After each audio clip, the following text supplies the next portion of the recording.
മുഞ്ചാൻ ബാഷ്പകലാം മുഹുഹു അസിഞ്ചാദംബവത്സേതി നേത്രോദൈർദുഹിതുശിഖാഃ അസഗ്നുവാംസ്തദ് വരഹം മുഞ്ചാൻ ബാഷ്പകലം മുഹുഹു അസിഞ്ചാദംബവത്സേതി നേത്രോദൈർദുഹിതുശിഖൈഃ.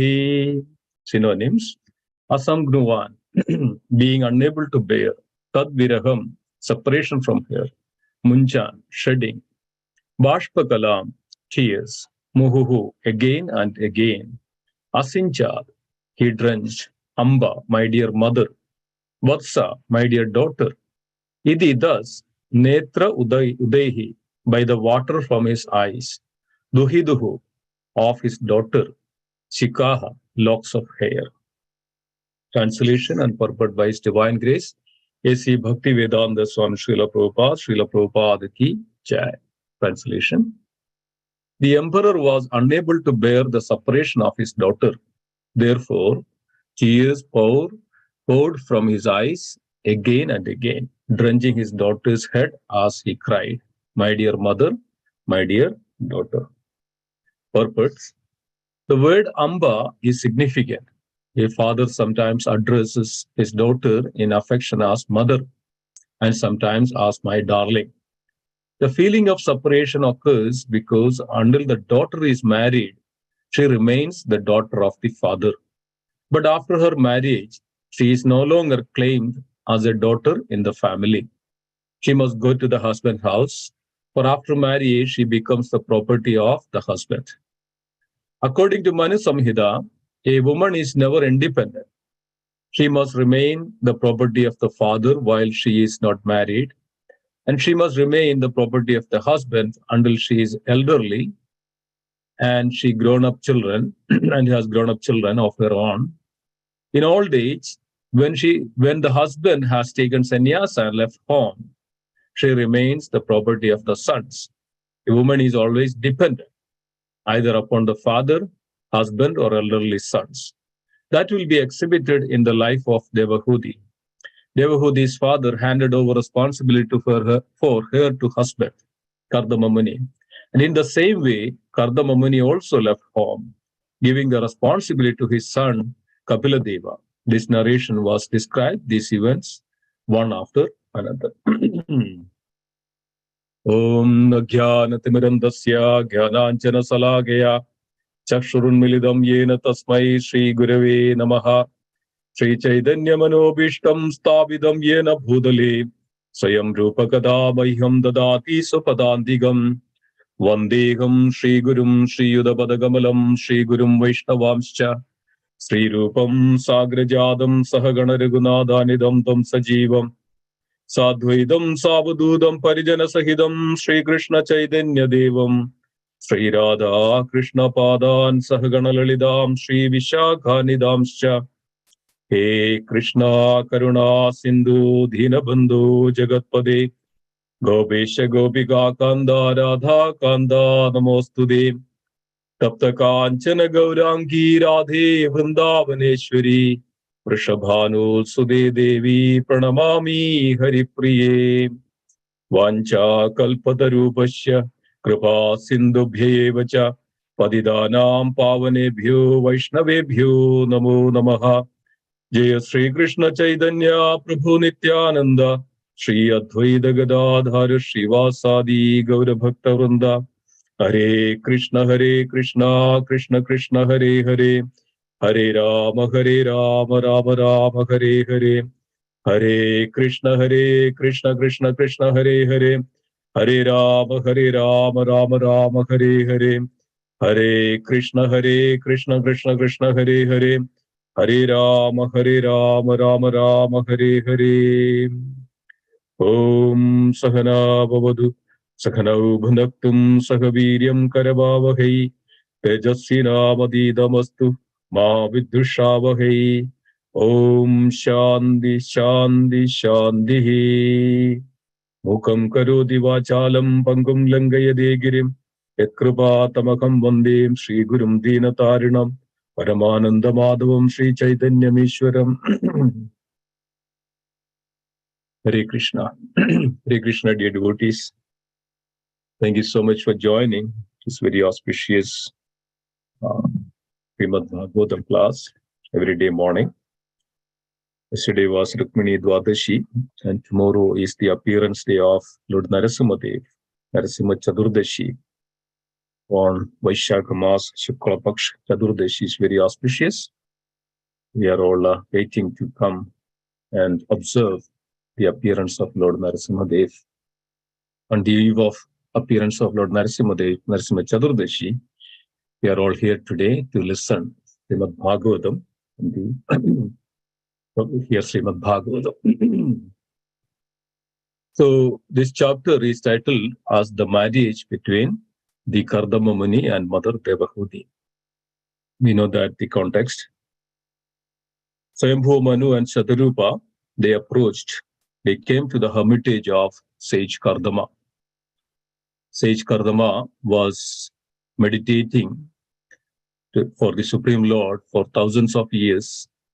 Lord appeared before Kardama Muni and requested to get married, and Swayambhu Manu will come and with his daughter Devahudi, and you can get married to Mother Devahudi. This was the instruction of the Supreme Lord.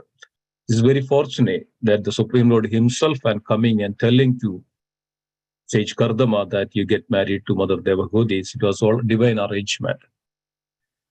So then Swayambhu Manu and Shatarupa came and appreciated the glories of Kardama Muni, the Brahmana, who has completely dedicated his life for the Supreme Lord, and his prime dedication and the focus is the Supreme Lord, nothing else.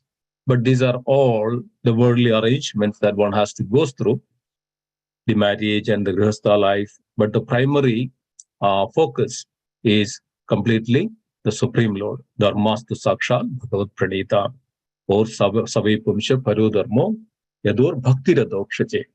The devotional service under the Supreme is the prime duty of every living entity.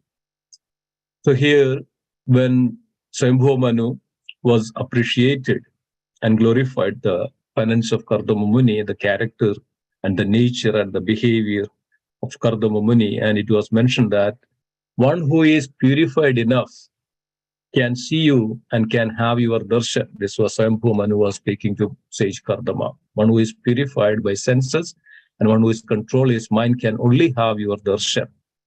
So these are all great significance, meaning, from Srimad Bhagavatam, and every verse is, there are lots to learn and to understand and realize from each verse and the words of Srimad Bhagavatam so that it can purify us. So then in return, Kardama Muni was also glorifying, Swayambhu Manu, that the value, the dharma of the Kshatriya, and how the Swayambhu Manu was protecting the entire people in the world, and so many ways that the efforts Swayambhu Manu was taking, Kardama Muni was glorifying and appreciating that of sage Swayambhu Manu.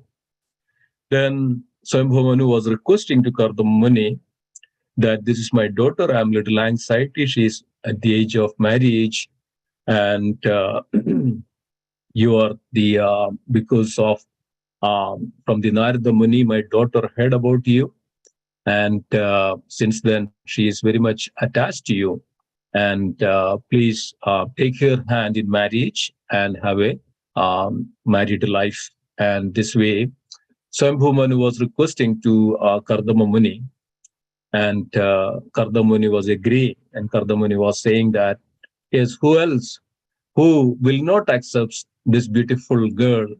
She is so much, exemplified in her character, behavior, and beauty.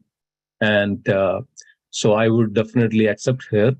This is the will of the providence. And so I would definitely accept her with one condition. As soon as the child is born, then I will not go to my to worship my Supreme, and everything is for me is Supreme. Nothing is nothing is more important than the worship of my Supreme. So the example is given here in the Srimad Bhagavatam also, is an ideal, and this was it is mentioned in the verse itself that this was upheld by the scriptures, and this kinds of the husband is not completely so much attached to his family life in all the time, but there are some certain point of time, there are some times that the husband that attached to the family life, but even though attached to the family life, he should be completely followed the codes of the grihastha or codes of the family life. Otherwise it's a grihamedi, and we were discussing before that the grihastha and the grihamedi. So then the husband should completely focused on Krishna after some point of time. That's why the vanaprastha comes, and then husband leaves the home and then go and completely dedicate in the service of the Supreme Personality of Godhead. So this was the intentions of Kardama Muni when addressed to Swayambhu Manu, that I would leave as soon as my semen is transferred to Mother Devahudi. And this was the word which Kardama Muni used. So then Swayambhu Manu accepted, and Swayambhu Manu then handed over Mother Devahudi to Sage Kardama in marriage. And it was mentioned that this was conducted in Vedic, style, that Vedic marriage, and this was an arranged marriage. That means the Vedic marriage is the father, the parents of the bride or the bride side, they would go to the grooms. They would find a groom, an appropriate groom, which is equal in disposition and the quality and the behavior and the nature, so that they can have a happy and peaceful family life. And this was the Vedic, the marriage which parents identify the bride, and then they marriage together as per the Vedic ceremony and time and circumstances and the place. They get married, and then they give the gifts as dowry. And here, Shadarupa was coming forward, and Shadarupa was giving lots of gifts and the dowry in terms of to her daughter. And as we know that Swayambhu Manu was the emperor of the entire world, and in return, Shadarupa was giving all these gifts to her daughter. And that was also, it was upheld in the Vedic system that when you get married from the parent side, from the bride side, give something to her child or something her daughter, some kinds of gifts. It is generally known as dowry, and in different culture it is different. But in our Vedic system, which is that the bride's parents, bride's family gives this gifts to the child, so that the bride will be happy, and in case any need of the money or some assistance, that she can utilize that for her well-being. This was the intention. So this was there since beginning. This was not somebody is brought up, but this is out of affection, out of love for her, their children, their daughter, that this was started. And still it is going on. And as when there is a marriage, and then the parents of the bride somehow or other will give as something, as a gift to the bride. And it's Srila Prabhupada also writes in the purport, even if there is nothing that, if it is nothing that is there to give as a gift to the daughter, but if she gives some kind of flowers, anybody can take a flowers from any garden as a gift to the daughter, that's good enough, that pleases the bride as well as at the same time groom. This is a custom, this is the culture that which we follows. This is a Sanskriti that we follows. So the idea of this all, that somehow make it harmonious so that everybody can live peacefully and happily. So here now, as the words came here, the emperor was unable to bear the separation of his daughter. So now this is the time, as we all know, that after the marriage, the bride has to go to the groom's house. And this is the Vedic system that now onwards, the bride is the part of the husband family, or it is mentioned that in the purport that the bride is the property of the husband now onwards after the marriage. So now there is the feeling of separation comes, that now the father, the parents has to send her daughter to the groom's house, and now onwards, now the bride is not the property of the father anymore or the parents anymore. So there is a big feeling of separation that I think we all went through. And I remember that when my elder sister got married, and we were all very much, tied together and in all respect. And for me, it's my elder sister was like a motherly, figure. And when she got married, I was maybe 10th standard or something, and we were all crying like anything. And she was crying, we were crying, and for some time, I mean, we couldn't feel that the thoughts of that now she is going away, even though she is coming back, and but that the feeling that we have that she is going away from us now, the feeling of that now she is not part of this, part of the family anyway, but not really that part of here actually the owns and the property and the part of that husband's family. Now she, so this kind of feeling, the feeling of that separation makes everybody so, cheerful. That's what is happening here. The same feeling which Swayambhu Manu has for her daughter was, intolerable.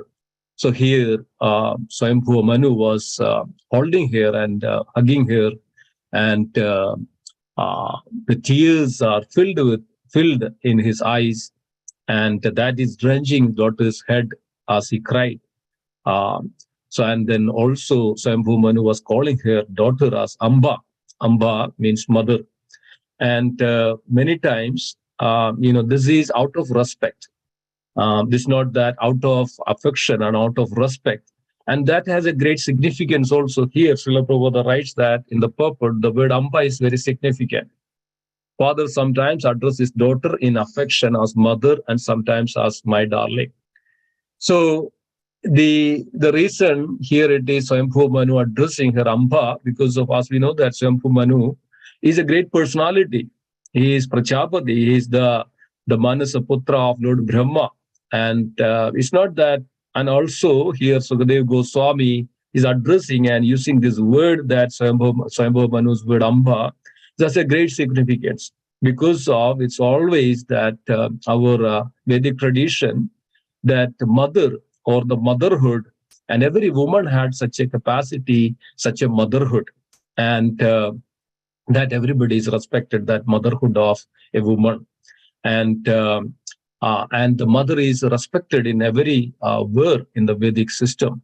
And mother has such a significant position in the family, and the mother is considered as the part of everything, and she pretty much rules in all respect. And also the family tradition, and everybody respect the mother and woman in the family, as it's mentioned in the scriptures that Yatra naryastu pujyade ramande tatra devada, yatra naryastu na pujyade sarva atra abhala. That means yatra naryastu pujyade, that means wherever the woman is worshipped, the gods dwells there.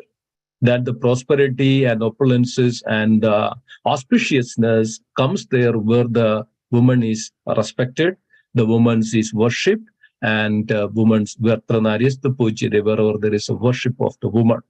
So it's a very significance that we understand this fact that when mother is respected, or the woman or the girl is respected as mother, and the significance is that she has to be respected. She is a respectful, personality, and where there is the woman or the mother, or is not worshipped or not respected, and whatever a person does is actually it is fruitless. That means there's abhala. Abhala means they will not, get any fruits for that, any activities they perform. So mother and the women are always respected in our Vedic tradition and should be there in all respect. So that's why, in our tradition, that we call every woman as Mataji. It's not that just because of they have that motherhood, but they are also respected in that way. Their position is very well respected in all situations of the life. So also mothers or the women are protected in all the time. And here it is mentioned that here, when the Swayambhuva Manu was handed over to the Devahudi to sage Kardama. Here, that the feeling of separation, now the Devahudi, that Swayambhuva's daughter, is now the property of her husband. So it is also a Vedic tradition, as it's mentioned in the Manu Samhita. It is mentioned that Pida Rakshadi Kaumari, Bhartru Rakshadi Yavane, Putro Rakshadi Vardhakye, Nasri Sadantri Marhati. And this is from the Manu Samhita. And it's also from Manu Samhita, Pranaristu Pujita. That is also from Manu Samhita. That means the Manu is actually given the codes of how the people, how the, that's why this is so important. The Manu is actually referring that Amba. That means the women are the most respected as a motherhood and motherly of the positions. So here it is mentioned that the Pida Rakshadi Kaumari, at the Kaumara age, that Kaumara, this is up to the age of 15, that's what is Kaumara. Kaumara, age of Kaumara, up to the age of Kaumara, the Pida Rakshadi, that Pida is protected, the women's or the girls, the up to Yavana, that the father is protected, that girl. And then after that, Pida Rakshadi Kaumari, Bhartru Rakshadi Yavane. The Bhartru, there is the duty of Bhartru or the husband, that to protect her in all respect. In all the time that the Bhartru or the husband should protect the wife. That is a vow that one takes, and that's why in the marriage, it's a Vedic style and the tradition that one takes that vow that in all respect, even if in all circumstances, that I would protect my wife. I would take care of my wife, and I would give shelter to my wife. I would give food and happiness to my wife. This is the vow that one takes. This is the in rituals it is there that one is taking, and in all respect that this husband will protect the wife, and this is the Vedic tradition and the style that we all goes through, and that is the responsibility of the husband in all respect to protect, and up to certain time. And that's why when it is says that, then Putro Rakshadi Vardhakye, Putro, that means at the time, like, when the duty and the responsibility of the father is over, the children are grown now, and they are now ready, and they are now able to take care of the mother, then their own mother. And now the husband, when it gets old, note that our Vedic traditions tell that to stick with the family again, and then goes through this family attachment and all those things. Rather, this husband should leave the home and to dedicate his life for the Supreme Lord and the devotion. This was exactly Kardamuni was also doing. And this is what is the tradition that we all should do, then rather than sticking so much with the family and attachment and affection, but rather one should dedicate his life for the Supreme Personality of Godhead. And one should engage in the loving devotional service completely and fully. And this is our opportunity as a human. So here, when the children are grown up, and the children's duty is now to take care of the mother, and the grown-up children has to take care of the mother. That's why Putro Rakshadi Vardhakya na Sri Sadhantriya Marhadi. Sometimes this is very controversial, and it's the people say that, there is no freedom for the woman, but they don't understand the context, they don't understand the meaning of it. This is says that Swatantra means there is a great meaning for that. So means self, Tan means the body, and Tantra means to be protected. That means all the respect, all the time, the women's, not their freedom and things like that. They have equal positions and equally respected in our Vedic tradition. But as a woman, they are giving the birth. They are, their body should be protected in all respect, because of that is the well-being. That is good for the society and the family and the progenies in that families. Because of that has to be protected in all the time. Because of only the mother can have such a quality and the tolerance. And it's mentioned that also in the scriptures that the woman should have very much, they have such an intelligence, and they can act as a minister, like Karyeshu Mandri. And that's what it is when they describes in the scripture that how the woman should be. The woman should be that such a capacity and capability that they are very well, intelligent, and they have to be always act as an intelligent person, and they know that how to tackle and how to coordinate things together very intelligently, like in the family. In the family, the mother is the very central point of between the husband and the children. The mother has a very pivotal, position that to coordinate things together and make it everything happy. And Karyesh Mantri, and it says that Shamayam Daritri, and the woman must be very much tolerance and in patience, and she should have such a patience, and that they have that. The God is by default that given these qualities to a woman because of she has fine speech, she has intelligence, she has this tolerance and Shamayam Daritri. And we have, in our scriptures, there are all these great personalities of the characters that we have gone through in our tradition, Vedic tradition. They all have that Shama, like that, like, Mother Earth, Shamayam Daritri. Woman should have such a tolerance like here, Mother Earth, Shamayam Daritri. And Rupeshu Lakshmi. And it's mentioned that the woman should always have this attitude of beautifying her, because of this gives happiness and pleasings to her husband and everybody. So Rupeshu Lakshmi, Shamayam Daritri. So there are many, many ways that it is mentioned like this. So here, when Swayambhu Manu was addressing all this, when she calls the Mother Devahudi as Amba, and even if you go in part of in India, even Tamil Nadu and all, it says that Amma. In even little children, everybody calls Amma. Ennamma, things like that. That means, that gives the respect, gives that value, gives that position. This gives that, woman has that the position that should be all the time, should be respected in all the time. And this is where the Swayambhuman was addressing and taking that word as Amba, because of the affection, because of the respect, and because of the motherhood, because of out of all that, the position of the woman should be always upheld. So as it's mentioned that woman is always should be, protected in all circumstances, because of a woman has such a high position in our Vedic tradition. So when such a daughter, leaves from her husband, leaves from her parents and the family, naturally there is an affection, there are tears and the feeling of separation. That's what is exactly the Swayambhu was going through, and Satarupa was going through. That now they are seeing that now my daughter is going to another's house. So now again that feeling of separation is this is quite natural, and everybody will have.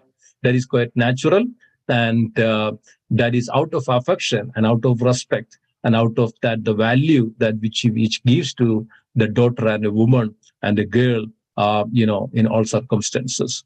So thank you, dear devotees, for this beautiful verses that we all can realize and meditate upon. Thank you so much for being here. And Grandhara Srimad Bhagavatam ki jai, Srila Prabhupada ki jai. I'll stop here. Hare Krishna. Hare Krishna. Hare Krishna. Thank you so much. Back to you, Advati Prabhu. There are no questions. Any questions, concerns, please put in the Nityam Bhagavata Sevaya. Hare Krishna, Shimeshwar Prabhu. Thank you very much. Hare Krishna. We'd like to wish everybody a safe and Krishna conscious day ahead. And we'd like to offer our prayers to the Supreme Lord by chanting Hare Krishna, Hare Krishna, Krishna Krishna, Hare Hare, Hare Ram, Ram Ram, Hare Hare. Hare Krishna, Hare Krishna, Krishna Krishna, Hare Hare, Hare Ram, Hare Ram, Ram Ram. Hare Krishna, Hare Krishna, Krishna Hare Hare, Hare Ram, Ram Ram, Hare Hare. Shina Shingo, Jaya Shingo, Jaya Shingo, Praladesha, Jaya Padma, Mukha Padma Bhringam, Ugravira Mahavishnu, Janantam Sarvato Mukham, Nashingam Vishanam Bhadram, Vidyam Mityam Namamiham. Nrsimha Bhagwan ki Jai, Maharaj ki Jai. Let's offer our humble obeisances to all the assembled Vaishnavas. Vanchakalpataru Hindu Janam Pavane Vaishnavebhyo Namo Namah. Vaishnavindaki ki Jai. Granth Srimad Bhagavatam ki Jai. Srila Prabhupada ki jai. Ki jai. Gaur Premanande. Hari Hari. Thank you, Sumeshwar Prabhu. Wonderful Thank you, explanation. everybody. Thank you, Hari Hare Bol. Thank you. Krishna. Hare Of Krishna. course, of course. Hari Bol.